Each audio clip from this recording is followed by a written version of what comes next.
local news network presents The Immune System. Good morning, everyone. The major functions of the immune system is to protect the host from outside invaders. It does this by identifying the self and the non-self, and attacking the non-self. There is innate immunity and specific immunity. Innate immunity is our first line of defense. Specific immunity involves antibodies. Together, they work to form our immune system. Now let's learn about the specific functions within the immune system from our in-house scientist. Guys, welcome to the Science Lab. I am your local scientist.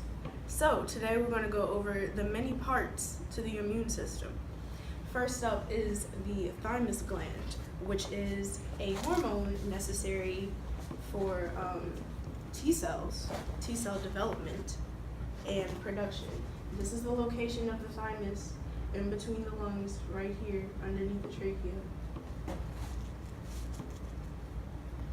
Next up are the white blood cells. These are the many white blood cells. They battle viruses, bacteria, and other foreign invaders that threaten your health. Okay, so this is an antibody. They combine chemically with substances which the body recognizes as alien or foreign, such as bacteria and viruses, and foreign substances in the blood and neutralizes them. So, yeah. The epidermis is the outer layer of the skin, the outermost layer of the skin, and it provides a barrier to infection from environmental pathogens, and regulates the amount of water from the body. This is the cilia from the lung. Motile cilia are found in the lungs, respiratory tract, and middle ear. They have a rhythmic waving or beating motion. They work to keep the airways clear. These are B cells and T cells. T cells attack foreign substances such as bacteria and viruses or foreign tissues. They augment the B cell response and produce substances called cytokinesis that direct responses and activities in other immune cells. As for B cells, they are called this because they develop in bone marrow and produce antibodies. The final part to the immune system is a macrophage. This is a type of white blood cell that engulfs and digests cellular debris, foreign substances, microbes, cancer cells, and anything else that doesn't belong in the immune system. Okay. What's the next thing? So what happens when something breaches the system? Well, the blood proteins in our bodies create antibodies, and these antibodies they attack parasites. So say for instance, if a parasite comes into our bodies or something like that, then an antibody will attack it and kill the bacteria that the parasite is bringing on. That concludes the visit to the Science Corner. Thank you for joining me. Now we know about the functions of the immune system. Yes, but what about when there's an outbreak of diseases?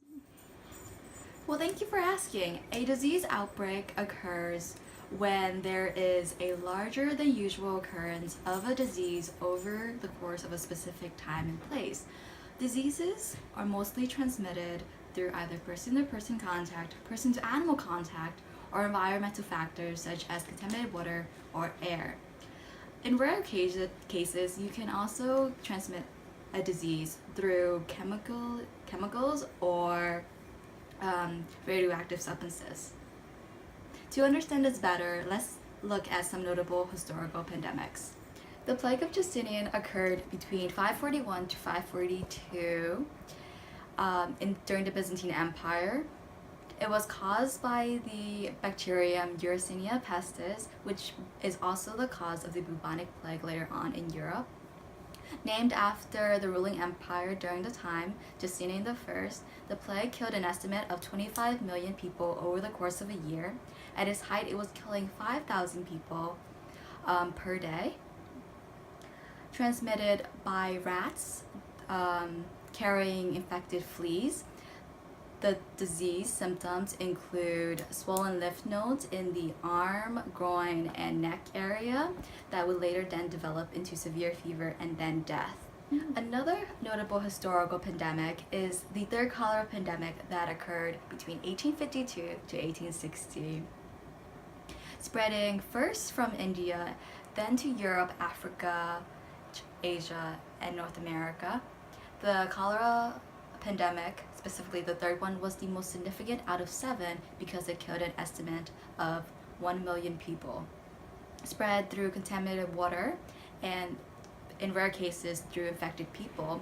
Symptoms of the cholera pandemic include severe dehydration, diarrhea, and vomiting, which then can lead to starvation, malnutrition, and then death. A more recent outbreak is the flu pandemic of 1918, also known as the Spanish flu. Occurring all over the world and lasting over the course of 2 years, the Spanish flu killed an estimate of 50 million people. Within its first week alone, it killed like 1 million people, and over the course of 25 weeks, it killed an estimate of 25 million people. Caused by the influenza virus, which spreads from person to person and is airborne, the Spanish flu is unusual in that it targeted healthy young adults over the sickly and the weak. This means that if a healthy person is in the same room as an infected person, without even directly touching the infected person, the healthy person can get the influenza virus as well. When the person has the influenza virus, the person then shows symptoms of shows regular flu symptoms, which include headaches, fever, nausea, and vomiting. However, someone with the Spanish flu will then later develop pneumonia, and over time their lungs will start filling with fluids and they'll start drowning to death. Now that was dark. How do we prevent something like that happening today? Well, vaccines! Vaccines are a weakened version of the virus that causes the disease introduced into your body, usually by injection. Your body reacts in the same way that it would as a full-fledged virus, by creating antibodies. These antibodies attack the weakened or already dead vaccine, and then they remain in the body, so it's like a training exercise. Since they remain in the body, if you're ever exposed to the disease again, like in real life, they're already there, and it will be faster to overcome it, and you won't be infected by the disease. Vaccines are great for protecting your own health, but also for those around you. When enough of a population are vaccinated and immune to a disease, they gain what is called herd immunity, which means that everyone's safe because no one's getting it. What are some diseases preventable by vaccines? Chickenpox is one of them. Chickenpox is basically an infection that causes itchy rashes and blisters, as well as fever. If you were to pop one of these blisters, because they're highly itchy, you are liable to get an infection, which can then lead to death. Another disease preventable by vaccines is the polio virus. The polio virus, if a young child contracts it, can lead to lifelong paralysis. Rubella, or also known as German measles, is also preventable by vaccines. Rubella or German measles normally causes a rash and fever in kids and adults, but if you are pregnant, it can lead to a miscarriage or other birth defects. So, vaccines really give your immune system a boost. Do you think your immune system works alone? Well, I'm not really sure. Let's go and consult our other scientists. Your immune system doesn't work alone. It works with other systems in your body like the circulatory, nervous, and digestive system as well. How? Well, for the circulatory system, it uses it for transportation, specifically like the blood, because as you heard from our other scientists, the white blood cells need to get around the body. That's how they do it. For the nervous system, it does it via direct innervation of immune organs, and it also does the secretion of hormones for other organs as well. So this is kind of like the reactionary time. Digestive, well, you know the digestive system,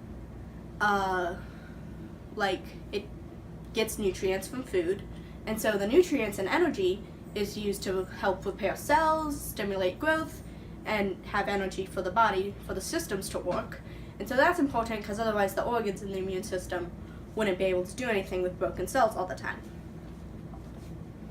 There are also diseases that target the immune system specifically. AIDS is one. So HIV/AIDS is an acquired viral infection that kills the white blood cells and weakens the immune system. Somebody with HIV/AIDS would not be able to fight off infections as well as a healthy person because they don't have the immune system to do it. It is treated using antivirals that help boost the number of white blood cells and T cells. Another disease is severe combined immunodeficiency, or SCID for short, which is a defect present at birth, so the child lacks important white blood cells, and so they are in constant danger of infections from bacteria, fungi, and viruses. The disease is also called bubble-boy disease. There is a cure for SCID, which is a bone marrow transplant. This helps grow an immune system that the child lacked before, because white blood cells are from the bone marrow. A third disease that targets the immune system is temporary acquired immune deficiencies. And so they're caused by a variety of things. It's mainly caused when the immune system is weakened by medication, say for treatment of cancer, or if you had another sickness like the flu or measles or something, or smoking, alcohol usage, and just overall poor nutrition. This all weakens the immune system, so you're susceptible to these that take the opportunity of the weakened immune system. These are also treated by antivirals, and there's one drug in particular called interferon, which treats the viral infections that you got because of the deficiencies in your immune system. Well, now you know. Let's just hope our immune system never messes up. Well, on a brighter note, let's talk about how our system compares to that of other organisms. On to trees and insects and how their immune system works. So trees have a two-branched immune system. One branch recognizes and responds to non-pathogens. They detect harm, basically. And the second responds to, directly or through, their effects on host targets. Similar to humans, insects have an innate immune system. Significantly, some insects evolved to certain forms of adaptive immunity, which means they can recognize pathogens and neutralize them quicker and better. Well, now you know how our system compares to that of the systems in the plants and insects. To end our segment on the immune system on a lighter note, we're gonna do some fun facts. Fun fact number 1. Did you know sleep deprivation is really bad for you? It stops the proliferation of T cells in your body and makes you more liable to getting sick. Number 2. As you heard earlier, white blood cells protect your body from infection. They are in the bloodstream with red blood cells, but there are much fewer white blood cells than red blood cells. They account for about 1% of your blood in total. Have you ever popped a pimple or cut yourself and you see some white liquid come out? That's called plasma, and it's made of salt, fats, sugar, and proteins. The plasma is important because it helps make the blood more liquidy, and so that helps with transportation, which is important, as we covered earlier, for white blood cells. Fun fact number 4. An allergy occurs when your immune system overreacts to a substance and deems it as dangerous. So it sends out chemicals to defend against it, even though there's nothing actually wrong, which is why you react a certain way. Thank you for listening.